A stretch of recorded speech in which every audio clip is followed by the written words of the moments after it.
Hi, I'm Peter Mayrick from Partners in Ministry. Thanks so much for joining us in this next of our leadership series. And today we're actually talking about leadership. We're talking about building a healthy team through effective leadership. I'm really pleased today to have Craig Bailey and Cheryl McCallum, who are located there in Adelaide today.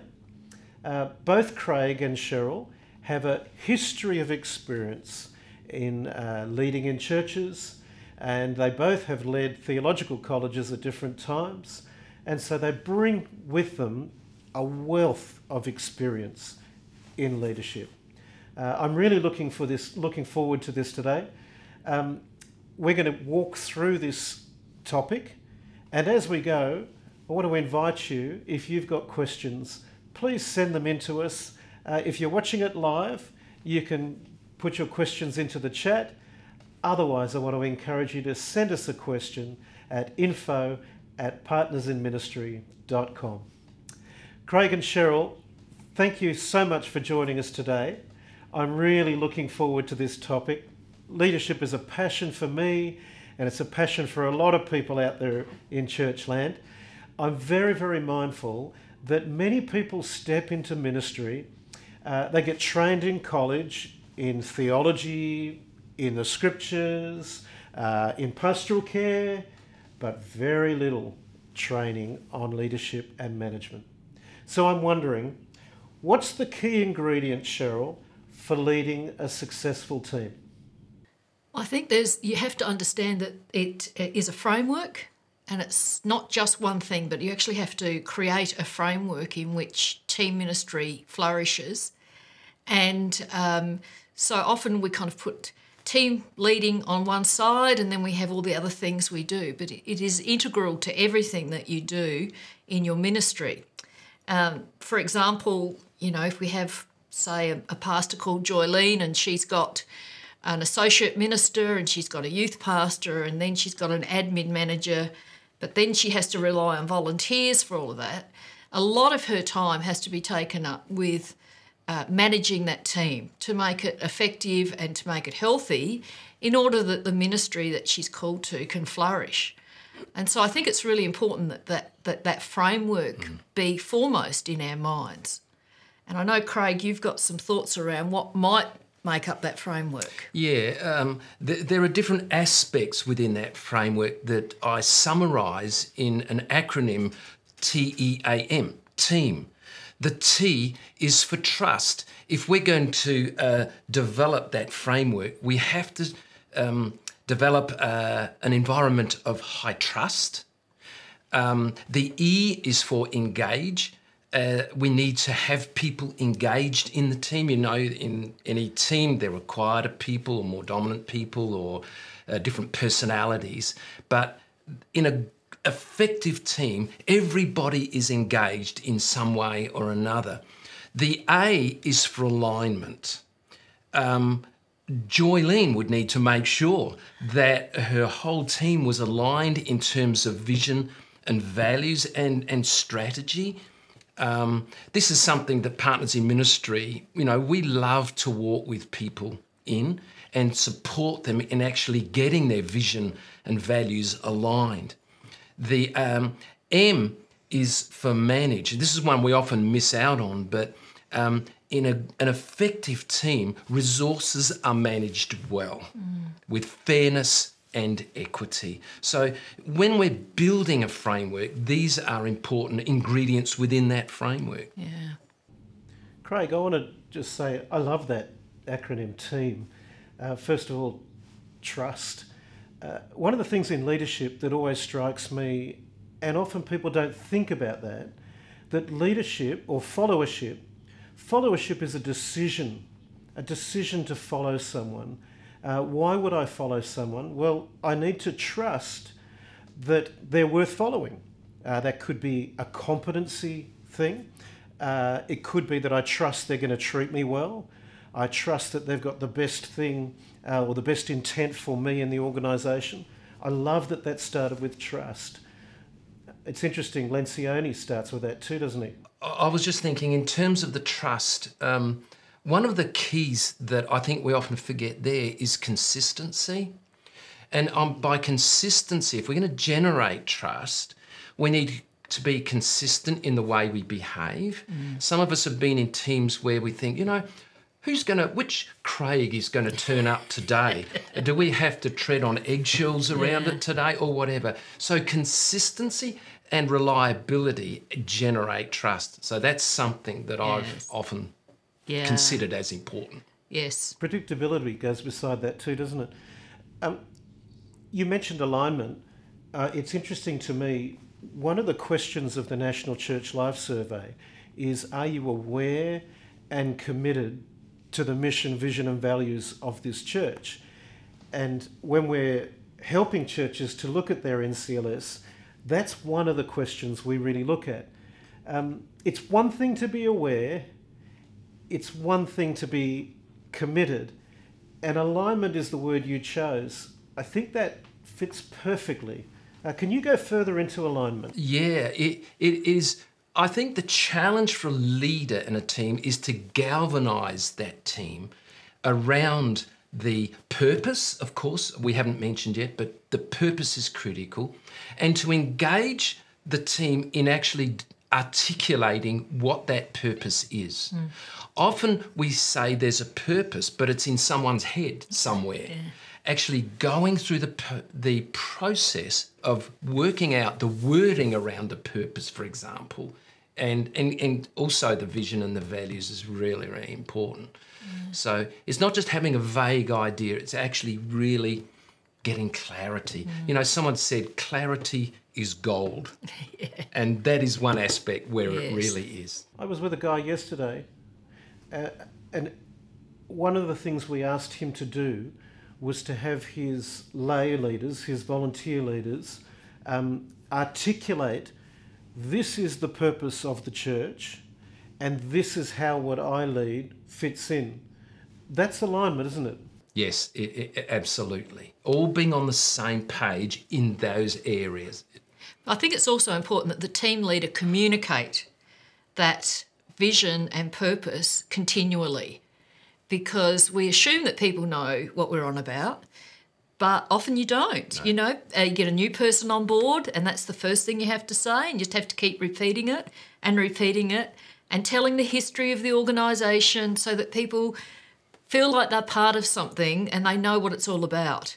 So I think we have to be careful as team leaders not to assume that our people understand what we're there for. We have to keep articulating that.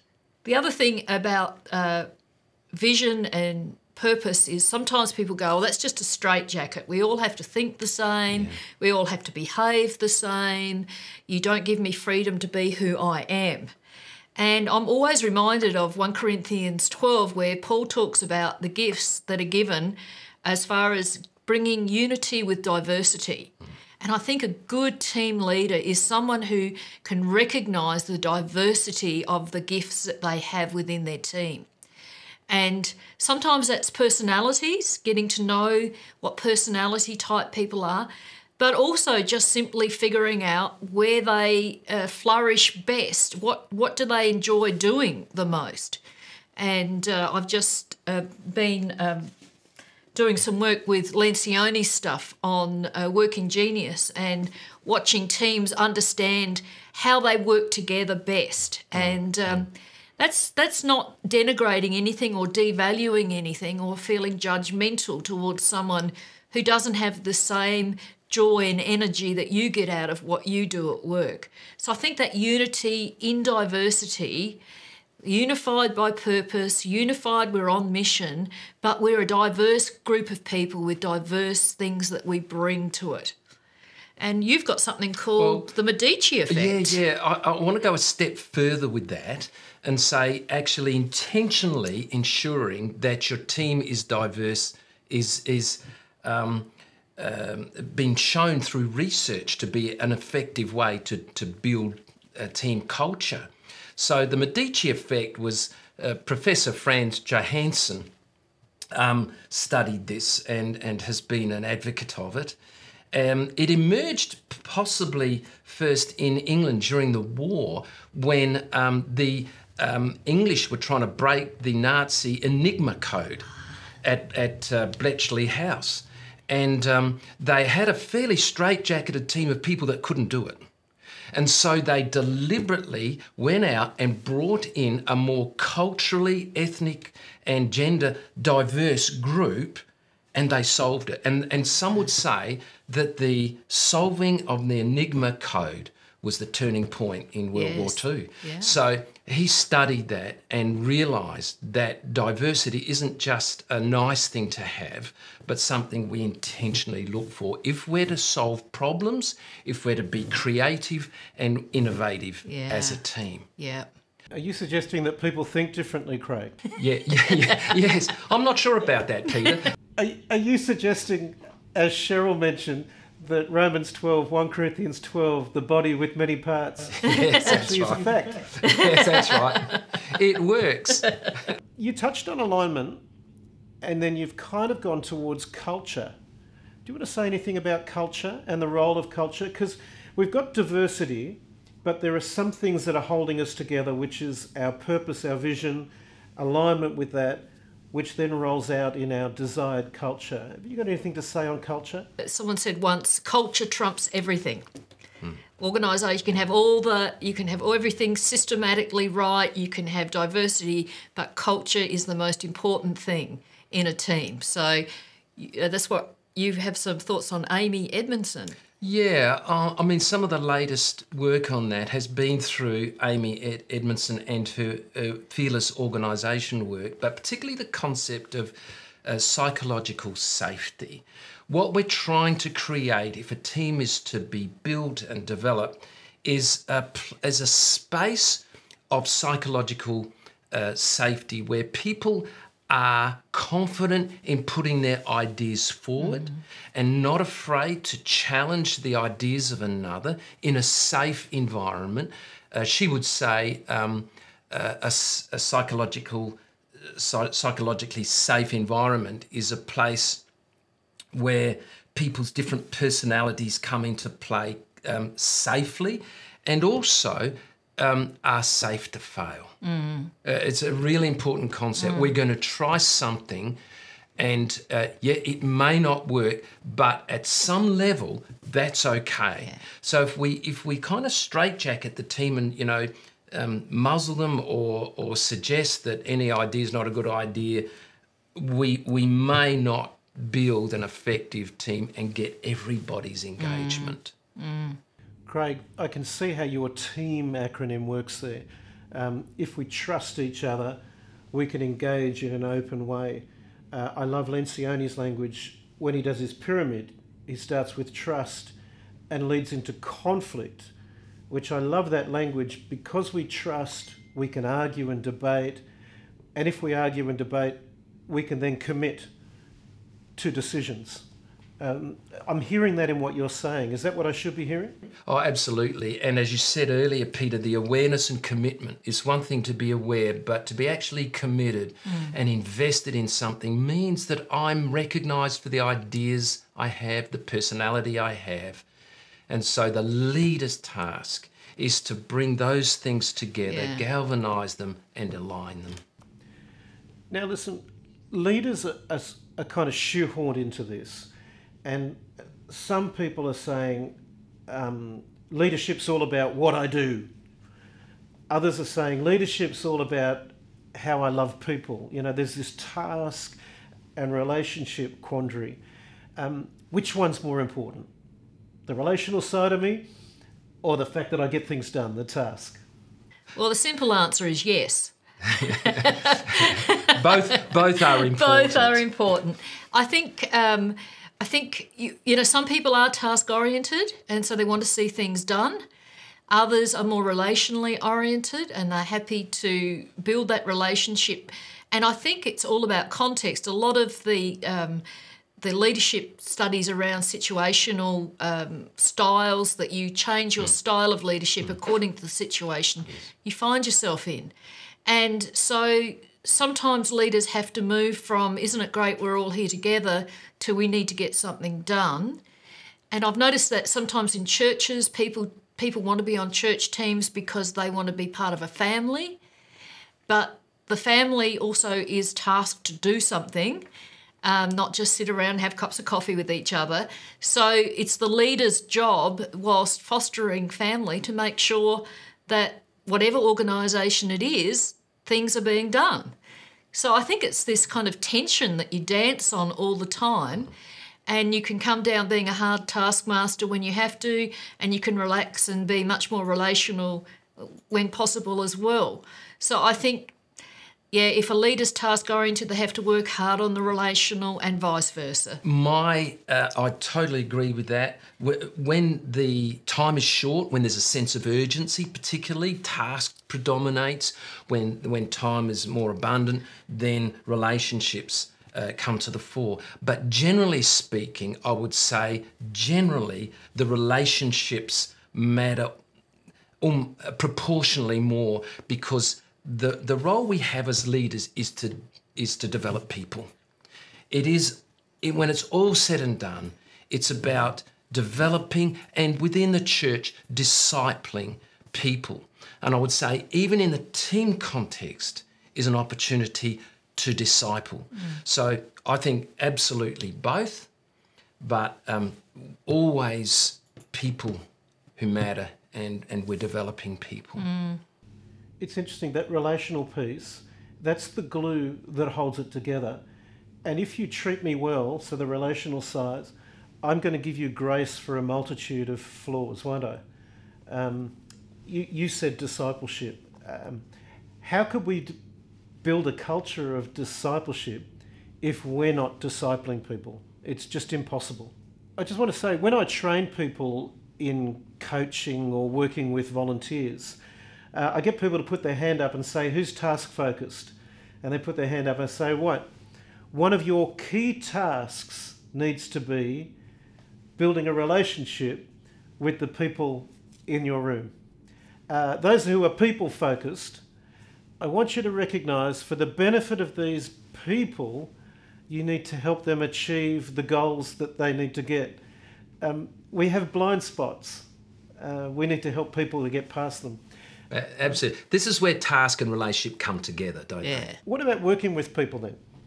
How do we do that? Well, you know, we talked about a culture. I mean, the kind of culture we want is where people expect to be mentored and coached. And coaching is actually a lot about two things. It's about giving people relatively immediate feedback. If we're going to develop people, they have to get quick feedback. And the other is that we give them time to reflect. So coaching and mentoring is such a critical part of that for me. Yeah. Yeah, I think too, the recognition for many ministers who move into a new situation is that you're not going to have the same relationship as the previous leader, and allowing that to come to its sometimes natural conclusion, or allowing people and yourself to recognise, particularly in those states of flux. I think, leadership is very much tested then, and you're working on trying to form a team that's already been a team under a different leader. So I think we just need to buy ourselves some grace in those times and allow that kind of... It takes a long time to form your own team and to lead that team. So I think, ministers and those who are coming into new situations need to give themselves some grace period for that kind of to work itself out as well. You don't happen to provide coaching or mentoring, do you, Cheryl? It's a key part of what we do at Partners in Ministry. Yeah. And I mean, we're in Partners in Ministry, all three of us, because we want to invest in leaders and them, and help them to develop their teams through alignment and through good management and engagement and so on. And it is a key area that people struggle with. I mean, I personally, could reflect on failures in not holding a team or holding a team person in place. And as I sit with ministers and they are sharing, a lot of them, their difficulties come from, conflict within teams, or feeling like they're having to drive the team in a certain direction. So I think we should never underestimate that whole side of what what it means to lead is taking people with you, and a really crucial part of that is mentoring and coaching. I think you're suggesting two things, Cheryl. You're suggesting that leading a church might be tremendously difficult and that coaching or mentoring or pastoral supervision might be helpful. Can you just give me more meat on that, why it might be helpful? Well, I think it provides a space for a leader to share and to unload and to basically work through issues that they can't with their own team because they are the leader. And also it's from with outside the situation. And so just providing a space for that is incredibly helpful, in some cases therapeutic.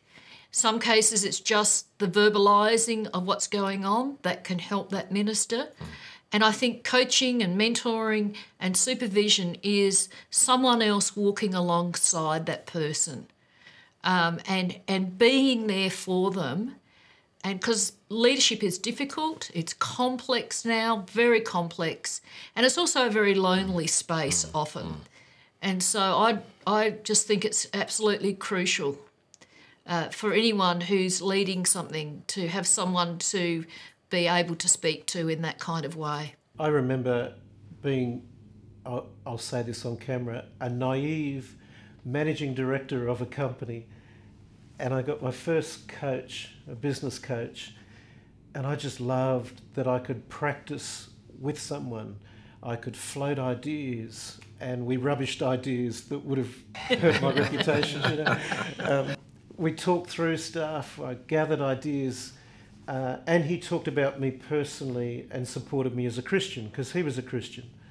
I just couldn't believe how valuable it was. You know, Peter, that itself is a teamwork. Yeah. Cheryl said it, you know, so many leaders feel alone. And there's a sort of a teaming that happens even in that space in the way you described it. It just occurs to me. Yeah. Now, of course, I was running a company where I had paid leaders and experienced leaders reporting to me. Most church leaders might have a couple of staff, paid people, but most of the people they're leading are not paid to be there. This has been a challenging year, 2022, where everyone's tired. Can you speak to this leadership in an area where there's a shortage of resources? You know, it's an important question. What do I do if I don't have enough leaders or I'm not sure? In a sense, you can't create something that's not there. But what you can do is work on the conditions and the environment that you find yourself in to make sure that it is conducive to leadership and to teamwork. So again, it's making sure that we know what our purpose is, making sure that we understand what if we want to build a team from scratch almost, or from a bunch of volunteers who at this point don't know they're in a team or will be in a team or could be. Make sure you know what criteria you're looking for. And, you know, what are the criteria we want in a person to join the team? Or I learned very early in youth ministry 100 years ago, not quite that long, but it seems like it. But I was always looking for young people who, despite a lack of experience, could be part of a team. And the phrase I always used was, which of those young people seem to see the need? That they don't just turn up, they see a need. You know, if there's a need to stack chairs, they stack chairs. If they see a need to talk to and welcome other young people, and so what's your criteria? What's the bar? You know, how high is it? How open is it? And then I think it's really important to work out how we ask people to be on a team. It's not just sending an email, can you join a roster? And we've all had that happen to us. But when we sit down with a person and open up and invite them into a vision, not my vision, but a vision of who we can be, that's a great starting point. And there are other things in terms of the ask. Praying with them, giving them time to respond, acknowledging and recognising to them what gifts they have. Yes. You know, Yeah. so an ask is not just a roster thing. It's a real process to work on. Are you also suggesting that the best way to get volunteers is not to say, put your hand up, who can help? Yes, yeah, that's right. I was just going to say the whole area of delegation is just so important for ministers because of the complexity of ministry at the moment. Many ministers are stretched and are doing a plethora of things that could be delegated to enable them to have more time to do the things that they really need to be doing. And I just think that's a real art and a skill in delegating and resourcing volunteers. As Craig was saying, you know, inspiring them to want to be part of what's going on, but then resourcing them and giving them clear guidelines and coaching them as you go along. It's I think it's just crucial because ministry is very tiring otherwise, very lonely and very complex, and unfortunately some people are deciding that it's not for them just simply because it's become too hard. And we want to avoid that. We want to see healthy churches and healthy ministers, and part of that is learning how to delegate some stuff. It's a shift in mindset. Yes. And I mean, we've all said it. If a job needs to be done, I need to do it, right? Yeah. Well, no, if a job needs to be done, I need a team. Yes. And that is a shift in mindset. Ken Blanchard called teamwork the hardcore unit of production. Now, I wouldn't use those terms, but what he was saying was that teamwork is at the core of who we are. Yeah. So we're almost circling back to that framework. Yes. Where it's a mindset, it's the way we understand ministry and life. Yeah. Yes, that every believer priesthood. Yes. Oh, there we go. Cheryl, I'm mindful you just talked about delegation, and there's a whole bunch of people who'd be listening to this or watching this who are saying, oh, delegation, multiplication of ministry, I'd love to know more about that. I'd like to get better at that. How can you help them? How can we help them? Well, Partners in Ministry have just developed a workshop that we're happy to run for anyone who would like us to talk about delegation and what that looks like, how it might be able to happen in your context. And added to that is that very key of how do we coach the people that we're delegating. So we're really excited about that. It's been developed by a number of our team who've had experience in that. And so we're ready to roll it out whenever anyone wants to ask us to do it. Fantastic, thank you. We can do that in every state of Australia. If we're in Northern Territory, we'll send someone up. We will. Team, trust, engage, align and manage. I wonder, we sound like we're getting to the end of this discussion. Do you have any final words? Anything you'd like to leave us with? It's almost coming back to the key ingredient, which we've called the framework, but I want to go with the author Simon Sinek and say, whenever you team, whenever you group, always be prepared to ask why. What's the why? What's the reason? What's the purpose? I've been in ministry for 40 years, and the number of things I've attended, committees that I sort of thought, well, why are we doing this? You know, why do we have a team? And again, to emphasise to everybody the need to collectively articulate so that we're not operating out of assumptions. Well, for me, I think it's my experience is success and failure, and I think everyone who's led teams recognises that it's hard work and it takes actual thinking about what's the next step, what should we be doing, should we be tasking or should we be relating, you know, should we be celebrating this win or what do we do here? And so I think it's just a really important area, as Craig has pointed out, it is the framework, but it's also something that, as in everything that we do in ministry, we need the help of God, the wisdom of God, as team leaders to navigate what can be a difficult area. And so, God, who, by the way, is a team. That's exactly right. The ultimate team. Father, Son and Holy Spirit. That's exactly the Trinity. right. Yeah. So I just, my heart goes out to anyone who's struggling with team. So get a coach, get a mentor, and God will help you through it. Thank you so much, Cheryl. Thank you so much, Craig. Through this production, through this discussion, you've mentioned 4 things that I think Partners in Ministry can do to help a leader who wants help. The first thing you said, if you want more clarity in understanding what your vision, mission, purpose, whatever language you want to use, we'd love to help you think through what that looks like. We at Partners in Ministry, by the way, want to see churches flourish.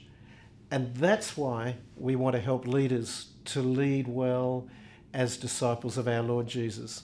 So if we can help you establish your purpose and understand your purpose and clarity, that'd be great. The second thing is that A of team, alignment. We want to help you get alignment through your team, whether that be your paid team or your volunteer team.